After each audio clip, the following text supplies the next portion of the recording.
ಭಾರತದ ಅನುದಾನದೊಂದಿಗೆ ಭೂತಾನ್ನ ಥಿಂಪುವಿನಲ್ಲಿ ನಿರ್ಮಾಣವಾದ ಗ್ಯಾಲ್ಟಸುನ್ ಜೆಟ್ಸನ್ ಪೆಮಾ ವಾಂಗ್ಚುಕ್ ತಾಯಿ ಮಕ್ಕಳ ಸೂಪರ್ ಸ್ಪೆಷಾಲಿಟಿ ಆಸ್ಪತ್ರೆಯನ್ನು ಪ್ರಧಾನಿ ನರೇಂದ್ರ ಮೋದಿಯವರು ಶನಿವಾರ ಬೆಳಗ್ಗೆ ಭೂತಾನ್ನಲ್ಲಿ ದಾಶು ಶೆರಿಂಗ್ ಟೋಬ್ಗೆ ಅವರೊಂದಿಗೆ ಲೋಕಾರ್ಪಣೆಯನ್ನ ಮಾಡಿದರು. ಅತ್ಯಾಧುನಿಕ ಆಸ್ಪತ್ರೆಯ ನಿರ್ಮಾಣಕ್ಕೆ ಸಂಪೂರ್ಣ ಧನ ಸಹಾಯ ನೀಡಿದ ಭಾರತದ ಸರ್ಕಾರಕ್ಕೆ ಭೂತಾನ್ ಪ್ರಧಾನಿ ಟೋಬ್ಗೆ ಕೃತಜ್ಞತೆಯನ್ನ ಸಲ್ಲಿಸಿದರು.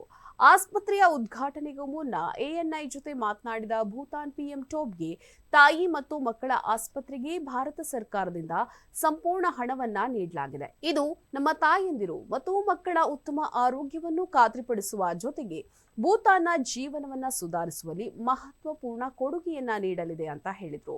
ಪ್ರಧಾನಿ ಮೋದಿ ಅವರು ಭೇಟಿ ಸಂದರ್ಭದಲ್ಲಿ ಭೂತಾನ್ನ 13ನೇ ಪಂಚವಾರ್ಷಿಕ ಯೋಜನೆಗೆ 10,000 ಕೋಟಿಗಳ ಗಣನೀಯ ನೆರವು ಪ್ಯಾಕೇಜ್ ಅನ್ನ ಘೋಷಿಸಿದ್ದಾರೆ. ಇದು ಉಭಯ ದೇಶಗಳ ನಡುವಿನ ಬಾಂಧವ್ಯವನ್ನ ಮತ್ತಷ್ಟು ಗಟ್ಟಿಗೊಳಿಸಿದೆ.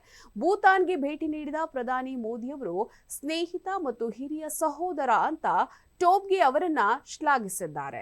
ಇದರೊಂದಿಗೆ 2 ದಿನಗಳ ಭೂತಾನ್ ಪ್ರವಾಸವನ್ನ ಯಶಸ್ವಿಗೊಳಿಸಿದ ಪ್ರಧಾನಿ ಮೋದಿ ಮರಳಿ ಥಿಂಪುವಿನಿಂದ ಭಾರತಕ್ಕೆ ಬಂದಿದ್ದಾರೆ.